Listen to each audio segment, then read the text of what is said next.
Shirley Lucier, a board member, is going to present the Rob report. Oh, sorry.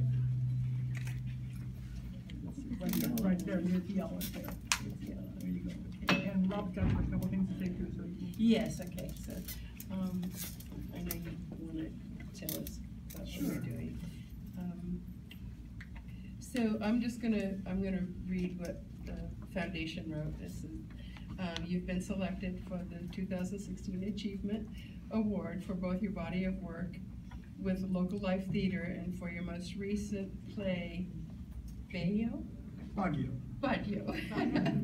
B-A-Y-G-O. Premiering at Theater First. Where is that? That's at the Live Oak Theater. That's in Berkeley. Oh. Just on Shadow. Close to me.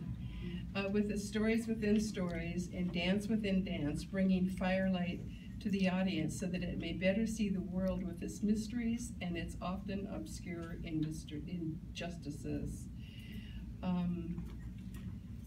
So maybe you can tell us more about what you're doing now. Maybe you can tell, is this going to be playing again?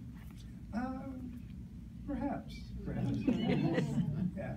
Forgive me if I don't have the words. Being a playwright, that's kind of ironic. give a pen. BAGYO is the first full-length play that I wrote, and it's about 100 pages, which means about 90 minutes on stage, and this will be much shorter. First of all, thank you to Sarita, who was my landlady, and she says I lived there for 5 wonderful years. And even now, a year later after I've moved out, she's still looking out for me. And to the foundation, it's such an honor to be in the room with all of you, and it's such a worthwhile endeavor to bring to our attention the voices of those that we don't normally hear.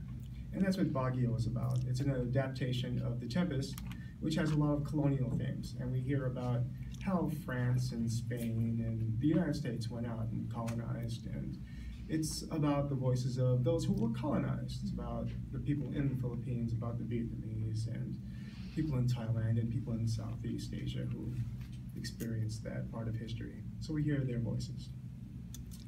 And so thank you, Sarita, and the foundation. And I have to thank John Tracy, who is the artistic director of Theater First. And I was sitting here thinking and listening to all your wonderful stories. Why am I here? And a part of it is because John Tracy asked me to write this play about a year ago. Why? Because this is his first full year as artistic director of Theater First. And the season he put together is about the stories that we do not hear. It's our stories, but we don't normally hear. And my show was the first one that went up. And right now, they are doing their second show of the season, which is called Versus. It closes this weekend. It's about a black man during the Revolutionary War who was a slave, who escaped, and then he joined the British to fight against the people who owned him as a slave. Stories like that we don't hear. The next one is about a Japanese internment descendant who becomes an archaeologist. And she goes back to Stanford, where her parents and family were interned, because their family buried their samurai sword and was lost to history. And now, as an archaeologist, she's going back to find it, to find her heritage. And then the last show, the fourth show of the season, is called Gila.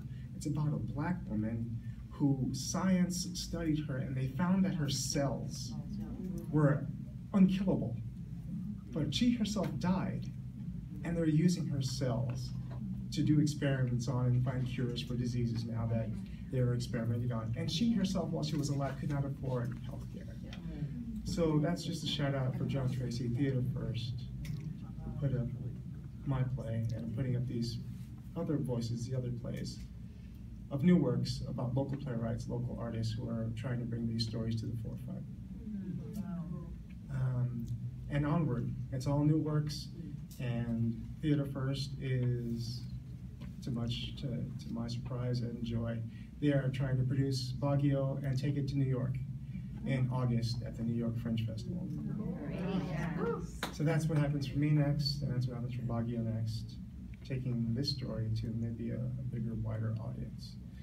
Thank John Tracy, my director, Bridget LaRue, Kim Tran, who was the dramaturg on the project and also lived with me at Telesale Square. And to my parents who are here, thank you. I literally couldn't write it without you. I wrote it in their living room. And mostly it was me over my shoulder asking, how do you say this in Tagalog? And what was this like when you were growing up in the Philippines? Thank you very much.